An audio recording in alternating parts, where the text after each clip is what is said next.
नमस्कार दोस्तों, मैं हूं ताहिर परवेज़ और आप देखना शुरू कर चुके हैं मेरा यूट्यूब चैनल सीएम क्लासेस।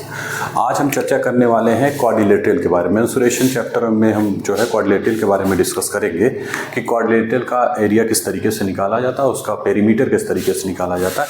इन सब बिंदुओं पर हम चर्चा करेंगे। तो सबसे बेसिक से हम स्टार्ट करते हुए चलते हैं कि क्वाड्रिलेटरल क्या होता है, वहाँ से हम शुरू करेंगे और फिर हम इसके एक एक करके कि क्वाड्रिलेटरल के जितने टाइप्स होते हैं उन सारे टाइप्स में उनके क्षेत्रफल निकालने के खास तौर से हम यहाँ पे कौन कौन से प्रोसेस हैं और कैसे क्षेत्रफल निकालेंगे वो सारी चीज़ें को डिस्कस करेंगे। तो आइए देखते हैं क्वाड्रिलेटरल क्या होता है। चतुर्भुज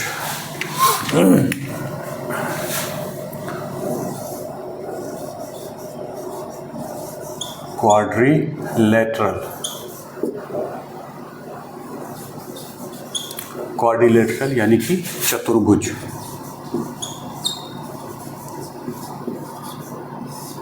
यहाँ पे जैसा कि नाम से ही क्लियर है, चतुर्भुज मतलब क्या होता है, एक ऐसी आकृति है, एक ऐसी संरचना या एक ऐसा फिगर जिसमें चार साइडें हो, तो चार साइडों से वो बाउंडेड फिगर हो, तो ऐसे फिगर को हम चतुर्भुज यानी कि क्वाड्रिलेटरल कहते हैं। हमने स्टार्टिंग में जब इसके बारे में विभिन्न तरीके के फिगर्स को बताया था तो उसमें बताया था किस तरीके से चतुर्भुज होते हैं। चार साइडें होती हैं, चार एंगल होते हैं, ठीक है। साइडों की लंबाई और एंगल्स का मान कुछ भी हो सकता है, ठीक है। तो ये एक एग्जाम्पल है क्वाड्रिलेटरल का, ठीक है। अब इसका एरिया जो हमने निकालना है, अगर सपोज ये इसका हमको एरिया निकालना है, ABCD अगर ये ट्रायंगल है और सॉरी क्वाड्रिलेटरल है, चतुर्भुज ABCD है और इसका हमको क्षेत्रफल निकालना है, ठीक है। तो आप क्या करेंगे, इसका क्षेत्रफल निकालने के लिए हमें इसका एक विकर्ण ड्रा करना पड़ेगा। विकर्ण क्या होता है कि अपोजिट वर्टेक्स को किसी भी चतुर्भुज में विपरीत जो उसके वर्टेक्स यानी शीर्ष होते हैं उनको जो मिलाने वाली रेखा होती है उसी को विकर्ण कहते हैं, जिसको डायगोनल इंग्लिश में कहते हैं, ठीक है। ये हमारा डायगोनल, दो डायगोनल्स इसमें हो जाएंगे, एक AC हो जाएगा और एक BD हो जाएगा, ठीक है।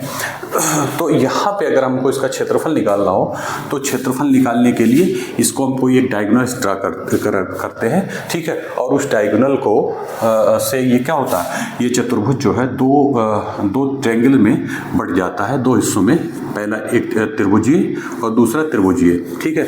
यानी कि अगर हमको एरिया इसका निकालना हो, एरिया अगर हम निकालना हो, एरिया ऑफ क्वाड्रिलेटरल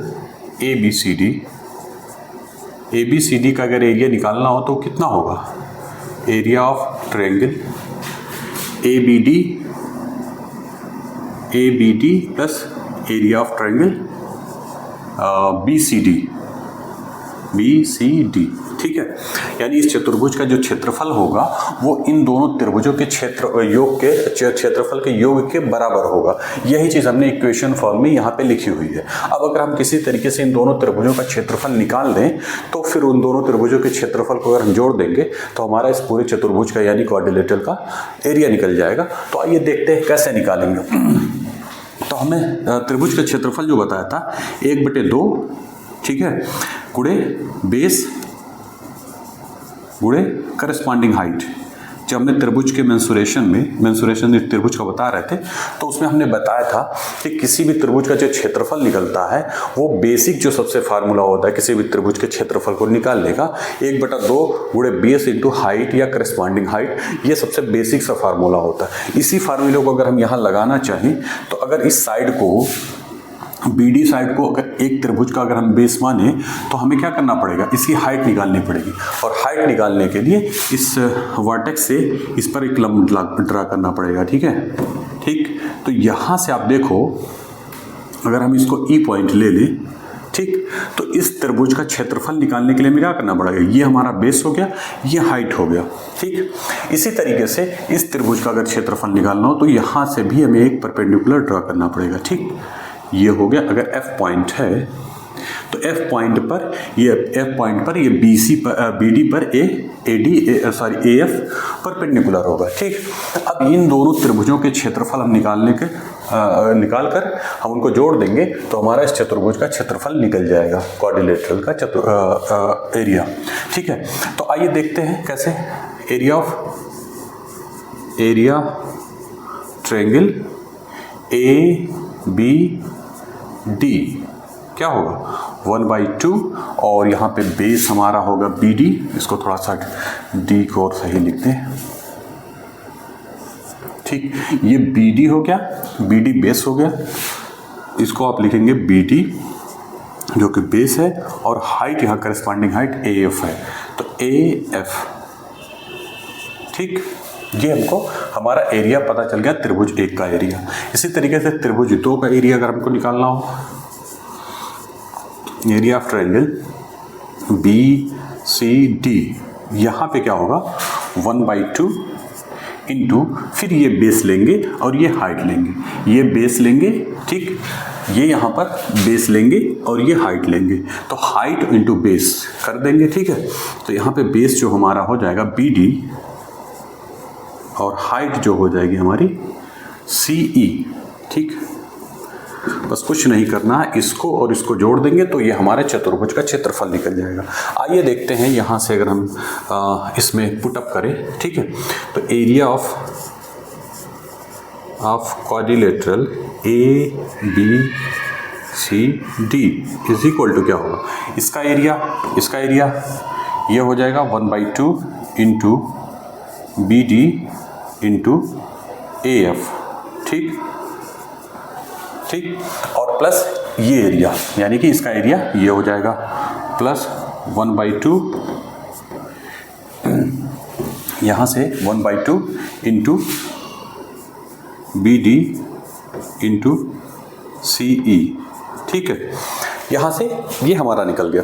अब इसमें देखिए कुछ कॉमन अगर हो तो हम कॉमन बाहर ले लेते हैं, ठीक। तो यहाँ से 1/2 और BD 1/2 और BD ये कॉमन है, ठीक। तो BD बाहर लेंगे, अंदर आ जाएगा AF प्लस CE, ठीक है।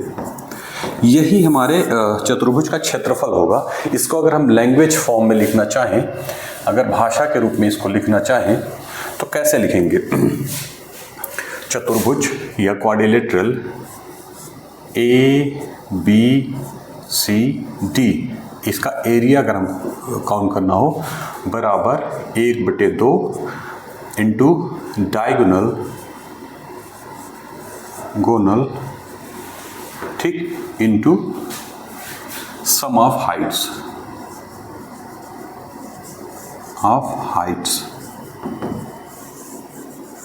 ठीक है।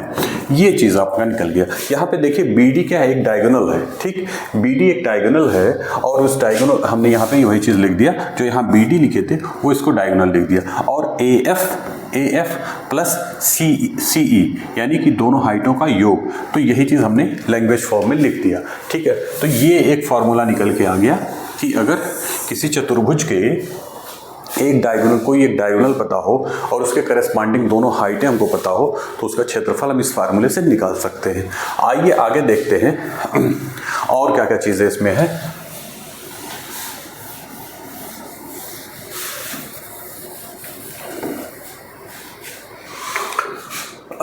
एक हमने जब हम क्वाड्रिलेटरल आपको बता रहे थे तो उसमें एक चीज़ हमने बताया था कि यदि किसी चतुर्भुज, कोई भी चतुर्भुज रैंडमली हम ले ले, कोई भी क्वाड्रिलेटरल रैंडमली हम ले लेते हैं, उसके साइडों के मिड पॉइंट्स को अगर हम आपस में मिला दें तो एक जो नया चतुर्भुज बन करके आता है वो एक पैरेललोग्राम होता है।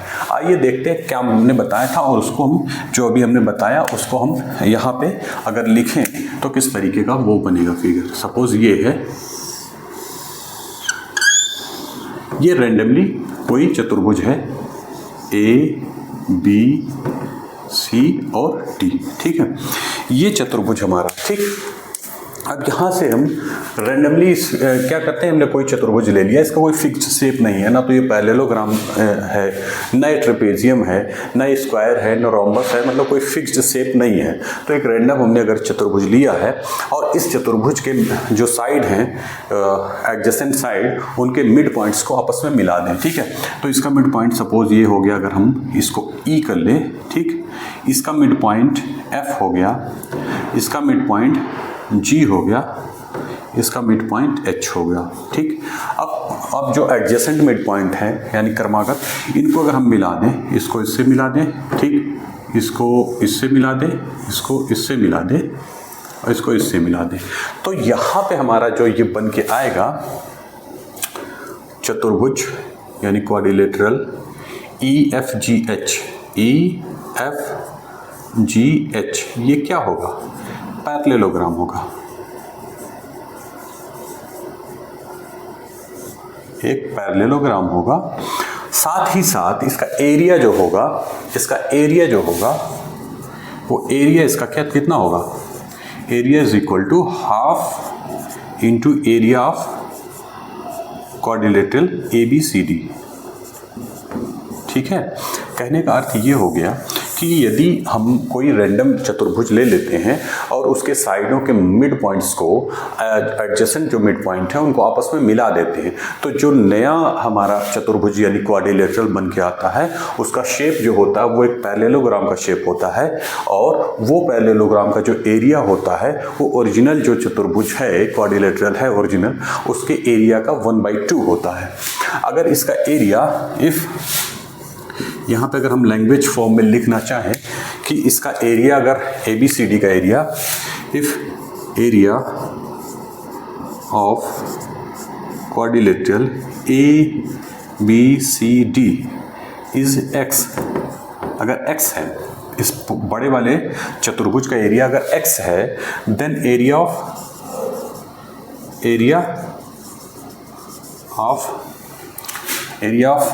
क्वाड्रिलेटरल EFGH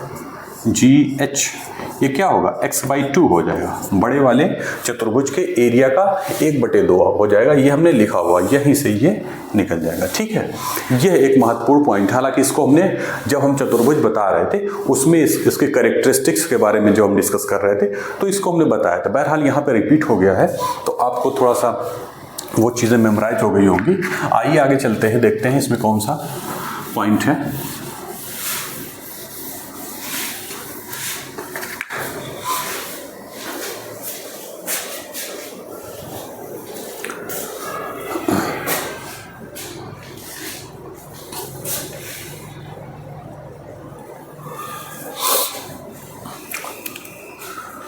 अब आइए हम बात कर ले, ये तो हमने रैंडमली एक बता दिया कि कोई सामान्य सा चतुर्भुज है, उसका कोई फिक्स शेप नहीं है, उस केस में उसका एरिया कैसे हम निकालते हैं। तो एरिया हमने निकाल दिया, साथ ही उसके मिड पॉइंट्स को, साइडों के मिड पॉइंट्स को जब मिलाते थे तो जो नया चतुर्भुज बनता था उसको हम पैरेललोग्राम कहते थे, और उस पैरेललोग्राम का जो क्षेत्रफल यानी एरिया होता था वो मूल चतुर्भुज यानी कि जो प्रारंभिक चतुर्भुज होता था उसके एरिया का 1/2 होता था। ठीक, यहाँ तक हमने बता दिया। अब आइए हम रेक्टेंगल की बात कर लेते हैं, स्पेशल केसेस पे चलते हैं। अब हम क्वाड्रिलेटरल के स्पेशल केसेस की बात करेंगे। ठीक है, तो सबसे पहला इसमें हम जो लेंगे वो, अगर हम एक आयत ले लें, रेक्टेंगल। ठीक है, रेक्टेंगल अगर हम ले लें तो देखिए ये सपोज हमारा रेक्टेंगल है ABCD। ठीक है, ABCD ये कोई रेक्टेंगल है। आप रेक्टेंगल जानते होंगे, हमने जब बताया था बेसिक इसका, रेक्टेंगल का क्या होता है, अपोजिट साइड इसके इक्वल होते हैं, और अपोजिट साइड इक्वल होने के साथ साथ पैरेलल भी होते हैं, और प्रत्येक कोण इसमें जो होता है वो 90 डिग्री होता है। हालांकि बेसिक जो इसकी डिफिनीशन यही है कि अपोजिट साइड इक्वल होते हैं और कोई भी एक एंगल 90 डिग्री होता है। जब इक्वल होंगी तो वो पैरेलल भी हो जाएंगे, आगे हमने प्रूफ भी किया था। तो क्या होगा, इक्वल होंगी तो पैरेलल भी हो जाएंगी अपोजिट साइड। ठीक, और जब पैरेलल हो जाएंगी तो एक अगर एंगल 90 डिग्री है तो प्रत्येक कोण 90 डिग्री हो जाएगा। बहरहाल आप यहाँ पे मोटी मोटा ये समझिए कि AB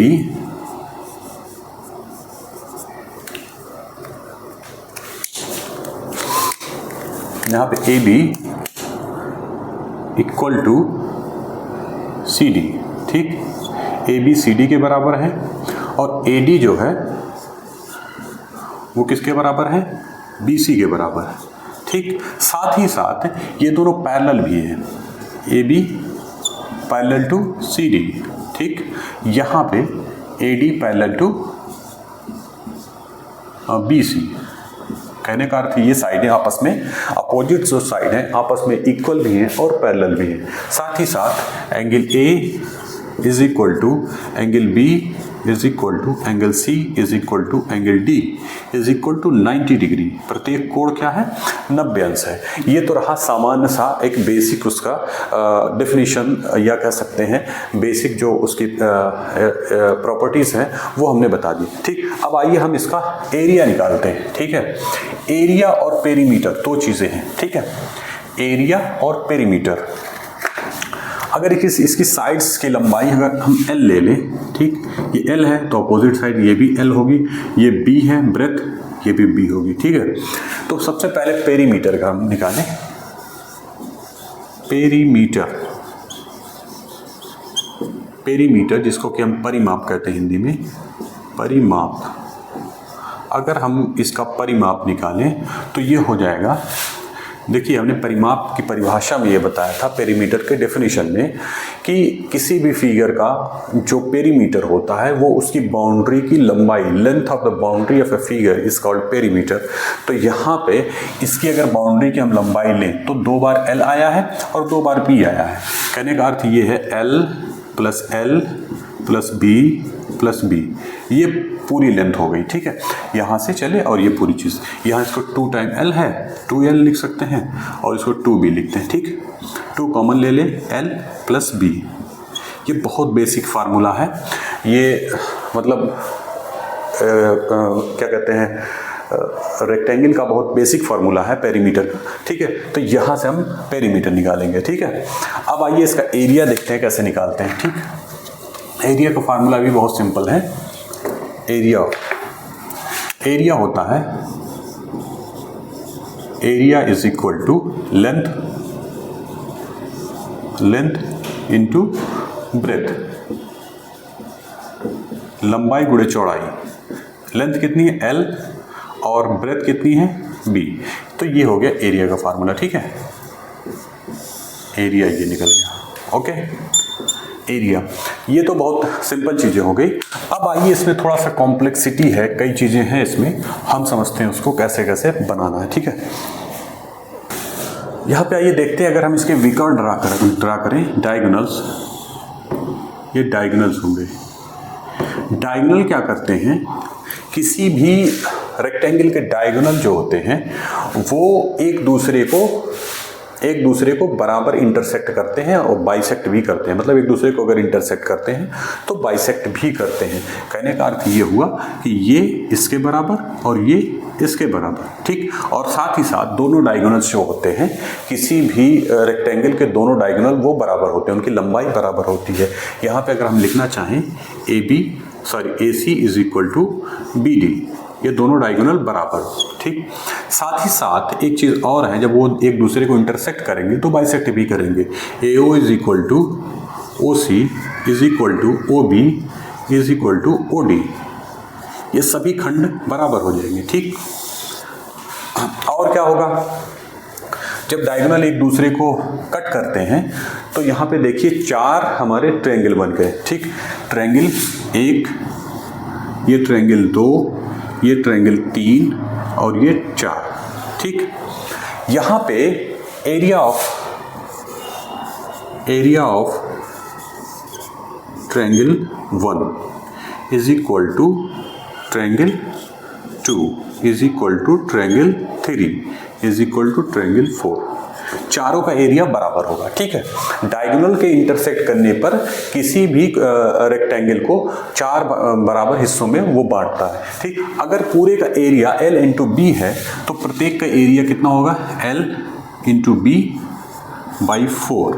ठीक है, क्योंकि 4 बराबर हिस्सों में बांटता है तो पूरे जो चतुर्भुज है, ये जो रेक्टेंगल के फॉर्म में चतुर्भुज है, इसका एरिया अगर L इंटू B है, लेंथ इंटू ब्रेथ है, तो एक ट्रायंगल का जो एरिया हमारा होगा वो L इंटू B बाई 4, उसका 1/4 हो जाएगा। ठीक, यह एक महत्वपूर्ण रिजल्ट है, इसको आप मेमोराइज कर लेंगे क्योंकि इसके क्वेश्चंस में बहुत आवश्यकता पड़ेगी। ठीक है, आइए आगे देखते हैं।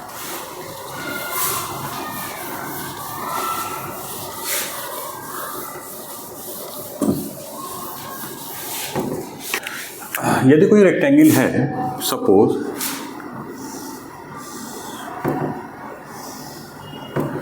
ठीक, ये ABCD कोई रेक्टेंगल है, ABCD, इसमें सबसे बड़े आकार का यदि हम कोई वृत्त इसके अंदर खींचे, ठीक है, तो उस वृत्त की त्रिज्या क्या होगी या उसका क्षेत्रफल क्या होगा, ये आप देखिए। कुछ ऐसे करके ये हमारा सबसे बड़ा वृत्त, यानी वृत्त जो होगा सबसे बड़ा जो इसके अंदर समाहित हो सके, वो इसकी दोनों भुजाओं को, जो लंबाई वाली दोनों भुजाएं, उनको टच करेगा। ठीक है, इस केस में इसका जो रेडियस होगा वो आप देखिए, वो डायमीटर क्या होगा, डायमीटर तो पहली बात है इसकी ब्रेथ के बराबर होगा, जितनी इसकी चौड़ाई होगी उतना इसका ब्रेथ होगा, सॉरी जितनी चौड़ाई होगी उतना इसका डायमीटर होगा। ठीक, और ये L है, ये L है। ठीक, तो यहाँ से अगर हम देखें तो डायमीटर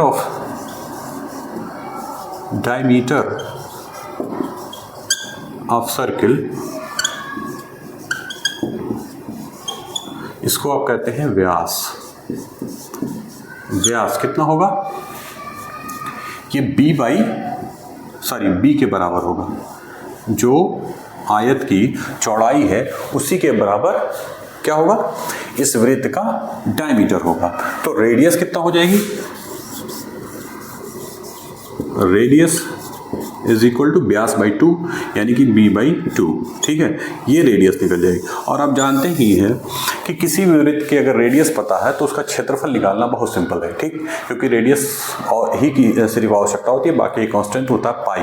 तो पाई इंटू आर स्क्वायर जो होता है वो क्षेत्रफल होता है। तो अगर हमको रेडियस पता चल गई इसकी, तो हमको इजिली हम इसका क्षेत्रफल निकाल सकते हैं। ठीक है, ये सबसे बड़ा जो वृत्त किसी भी रेक्टेंगल में होता है उसकी बात हम कर रहे हैं। ठीक है, छोटे छोटे तो बहुत सारे वृत्त हो सकते हैं, बट इससे बड़ा वृत्त अगर हम खींचेंगे तो इससे बाहर निकल जाएगा वो। ठीक है, इस आयत से बाहर इससे बड़ा वृत्त नहीं खींचा जा सकता। और सबसे बड़े वृत्त का जो डायमीटर होता है वो आयत के जो चौड़ाई होती है यानी ब्रेथ होती है उसके बराबर होता है। ठीक, ये चीज़ हमने यहाँ पे निकाल लिया। आगे आइए देखते हैं।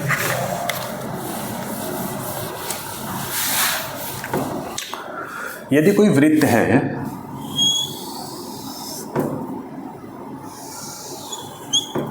ये कोई वृत्त है, इसका सेंटर सपोज O है। अगर इसके अंदर हम कोई आयत खींचें, कोई रेक्टेंगल इसके अंदर ड्रा करें, ठीक, तो वो क्या होगा, उसके चारों शीर्ष जो होंगे इसी पर स्थित होंगे। ठीक है, इसी पर।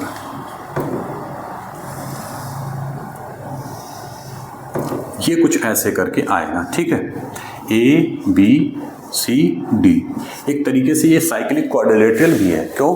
क्योंकि साइक्लिक क्वाड्रिलेटरल में हमने बताया था उसके चारों शीर्ष क्या होते हैं, वृत्त की परिधि पर यानी उसके सरकमफ्रेंस पर ही स्थित होते हैं। ठीक है, साथ ही अपोजिट एंगल होते हैं उनका सम 180 होता है साइक्लिक क्वाड्रिलेटरल में। तो यहाँ पे अपोजिट दोनों, ये भी 90, ये 90, क्योंकि क्या है, ये एक चतुर्भुज जो है वो रेक्टेंगल भी है और रेक्टेंगल का प्रत्येक कोण 90 डिग्री होता है।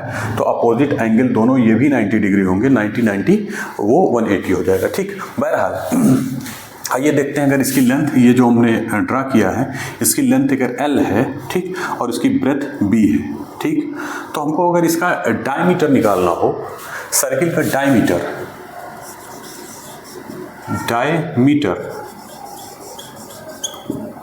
इसका डायमीटर कितना होगा ये हमें निकालना है।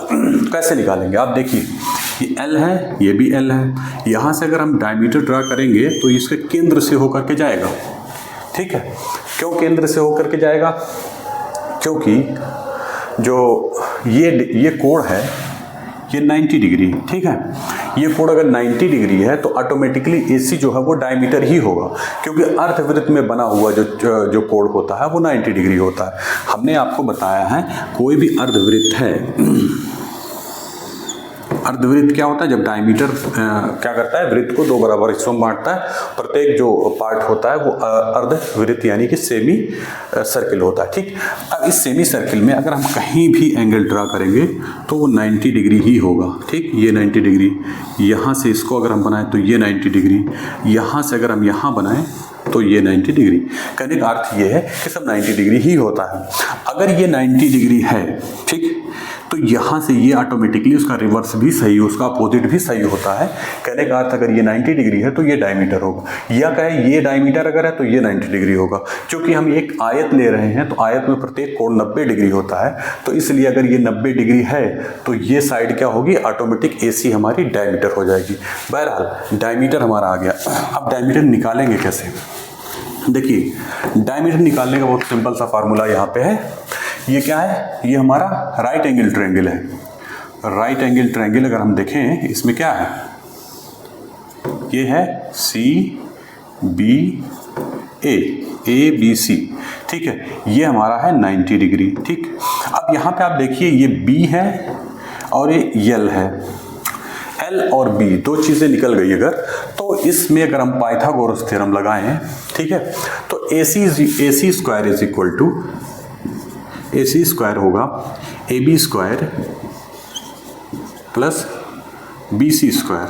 ठीक, यहाँ से अगर आप निकालें AB स्क्वायर का मतलब L का स्क्वायर और BC स्क्वायर मतलब B का स्क्वायर। ठीक, यहाँ से AC स्क्वायर ये हमारा निकल गया, यानी AC अगर हम निकालें तो हो जाएगा under root L square plus B square. ठीक है, क्लियर?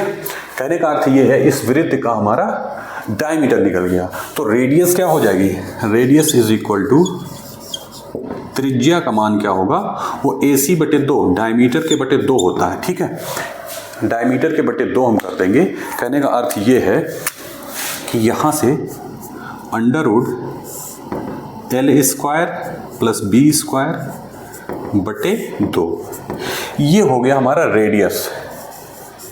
अब जब रेडियस निकल गया, किसी भी वृत्त का रेडियस अगर निकल जाता है तो उसका क्षेत्रफल निकालना बहुत सिंपल है। ठीक है, तो ये एक नई चीज़ आपको पता चली। ठीक है, अगर इस तरीके के कोई क्वेश्चंस आते हैं उसमें एग्जाम में, और वो दिया हुआ कि अंदर का जो क्वाड्रिलेटरल है, किसी भी सर्किल के अंदर जो क्वाड्रिलेटरल है वो एक रेक्टेंगल है, तो उस केस में अगर उसकी लंबाई और चौड़ाई दी हुई है और इसका क्षेत्रफल, वृत्त का क्षेत्रफल यानी कि सर्किल का एरिया पूछे, तो उस केस में आप इस फार्मूले से रेडियस पहले निकालेंगे, फिर पाई, उसमें पाई से मल्टीप्लाई कर देंगे। ठीक है, रेडियस का आर स्क्वायर इंटू पाई कर देंगे, वो हमारा क्षेत्रफल निकल जाएगा। तो ये था एक बहुत अच्छा कॉन्सेप्ट था। आइए आगे देखते हैं इसमें क्या है। आइए इसमें एक और महत्वपूर्ण चीज़ देखते हैं। अक्सर उससे रिलेटेड क्वेश्चंस जो है परीक्षाओं में पूछे जाते हैं, वो ये है कि यदि ये कुछ आयताकार कोई खेत है या कोई मैदान है, आयताकार मैदान है,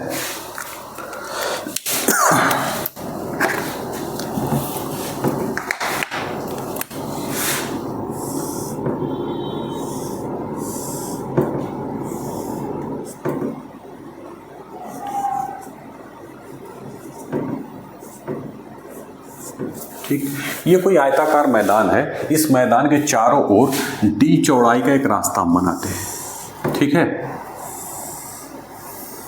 ये D चौड़ाई का, यानी ये चौड़ाई जो है रास्ते की वो कितनी है, D है, स्मॉल d कह सकते हैं। ठीक है, ये हर तरफ ये चौड़ाई D है।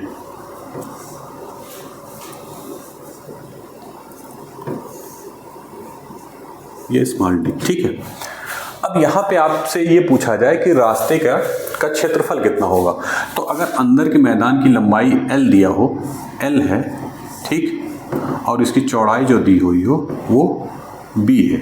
ठीक है, L और B दी हुई हो, तो ये कहा जाए कि इस रास्ता जो है, इस रास्ते का क्षेत्रफल निकालने के लिए अगर हम कहा जाए हमसे, तो कैसे निकालेंगे? इसका फार्मूला है, बट फार्मूला हम डायरेक्टली नहीं लिखेंगे, आपको बेसिक से हम चलते हैं। ठीक है, एकदम बेसिक से लेकर के चलते हैं। आइए देखते हैं कैसे इसका रास्ते का फार्मूला एरिया निकलेगा। देखिए, ये अंदर क्या है, एक चतुर्भुज है, एक चतुर्भुज है जिसका शेप क्या है, एक रेक्टेंगल का शेप है। ठीक, इसका अगर हम क्षेत्रफल निकाल लें और इस बड़े वाले का क्षेत्रफल हम निकाल लें, ठीक, इस बड़े वाले में से इस छोटे वाले का क्षेत्रफल अगर हम घटा देते हैं तो ये रास्ते का हमारा क्षेत्रफल निकल जाएगा। ठीक है, अच्छा, इसको अगर हम PQRS के फॉर्म में लिख दें,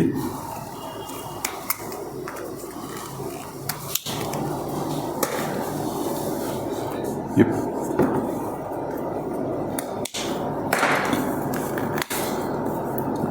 ये PQRS, PQRS है, ठीक। तो एरिया ऑफ पाथ, रास्ते का क्षेत्रफल कितना होगा, बराबर हो जाएगा एरिया ऑफ क्वाड्रिलेटरल PQRS,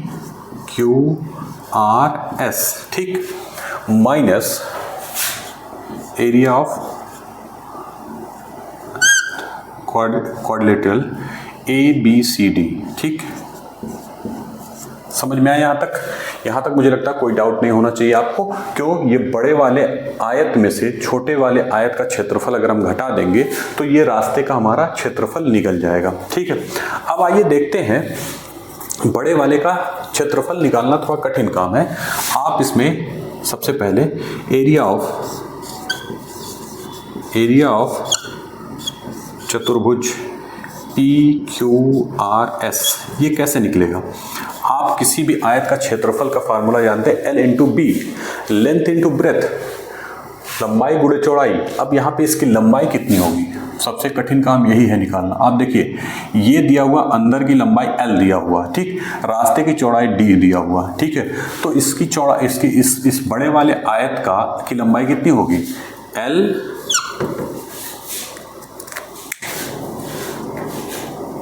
देखिए L प्लस D, ठीक, L ये पूरी L है, यहाँ इस D को हम जोड़ देंगे और इधर भी एक D है, इधर भी चौड़ाई है, इधर भी, इन दोनों को जोड़ेंगे क्योंकि ये जो है L का मान A से B तक ही दिया हुआ है, तो B के इधर भी ये दूरी बचती है और A के इधर भी दूरी बचती है, तो दोनों दूरियों को जब जोड़ेंगे तब ये पूरी लंबाई निकलेगी, यानी L प्लस D यानी L प्लस 2D, ठीक। इसी तरीके से ब्रेथ अगर हम निकालना चाहें, ये तो हमारी लेंथ हो गई, ये लेंथ हो गई, और ब्रेथ अगर निकालना चाहें, ब्रेथ जो होगी वो क्या होगी, B plus D plus T यानी B प्लस 2D।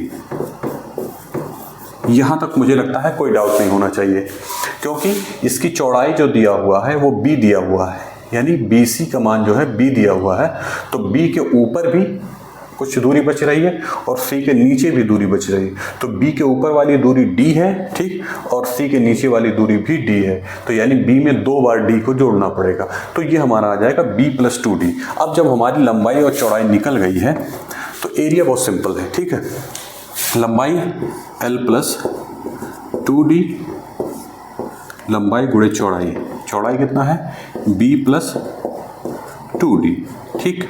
यहाँ से आप इसको सॉल्व कर लें, थोड़ा सिंप्लीफाई कर लें तो और बेहतर होगा, ठीक है। आइए देखते हैं इसको और सिंप्लीफाई अगर करें, मल्टीप्लाई करें तो ये क्या होगा, L का B में मल्टीप्लाई L इंटू B, ठीक, L का 2D में मल्टीप्लाई 2DL, ठीक, फिर इसी तरीके से 2D का B में मल्टीप्लाई यानी 2DB, फिर इसका 2D का 2D में मल्टीप्लाई, ये होगा 4D स्क्वायर, ठीक है। ये हमारा मल्टीप्लाई करने पे आएगा, ठीक। और साथ ही इसका एरिया जो होगा, इसका एरिया आपको पता है L इंटू बी, ये छोटे वाले का L इंटू बी, ठीक है, L इंटू बी, एरिया चतुर्भुज ABCD, इसका मान कितना होगा L इंटू बी सिंपली, यानी LB, ठीक है। ये छोटे वाले चतुर्भुज यानी कि रेक्टेंगल का जो एरिया होगा L इंटू बी हो जाएगा, ठीक।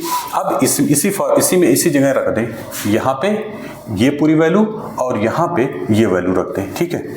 आइए देखते हैं क्या निकलता है।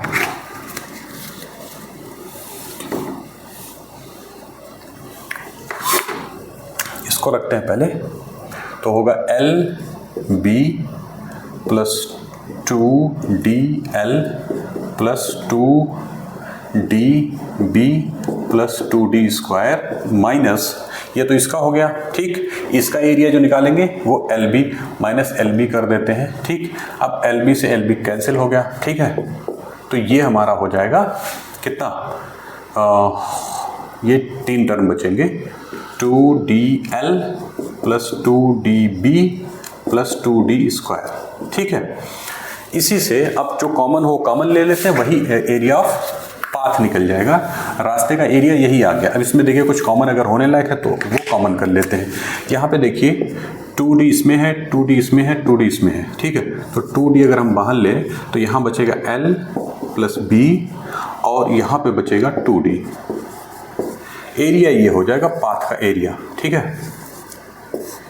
पाथ का एरिया का फार्मूला ये हो जाएगा। ठीक है, किसी भी आयताकार मैदान के चारों ओर d चौड़ाई के यदि कोई रास्ता हो तो उस रास्ते का क्षेत्रफल क्या होगा, वो ये निकल जाएगा। ठीक है, अब इसी तरीके से अगर रास्ता अंदर की तरफ हो, ठीक है, उस केस में क्या होगा, उसको हम प्रूफ नहीं करेंगे, उसको हम डायरेक्टली फार्मूला लिख दे रहे हैं और आप उसको प्रूफ करके इसी पैटर्न से देख सकते हैं। ठीक है, यदि रास्ता अंदर की तरफ बना हो, यानी कि हमारा ये क्या है, ABCD मैदान था।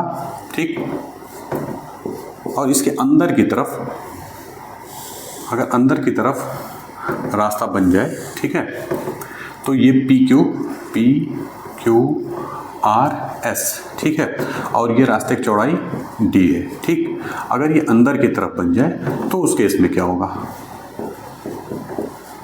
ये हमारा,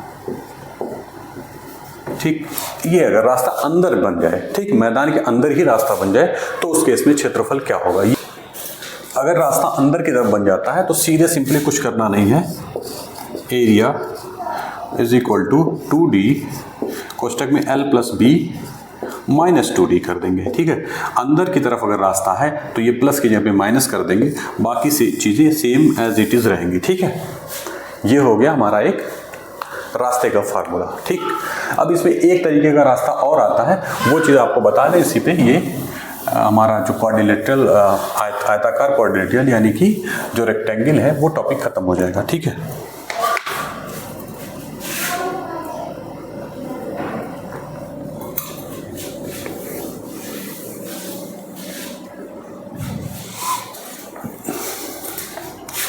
एक और तरीका है रास्ता अगर बनता है उस तरीके से।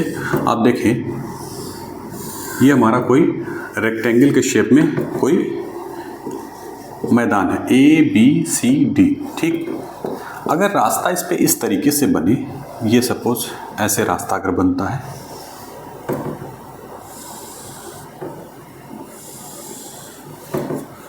ठीक है, ये हो गया हमारा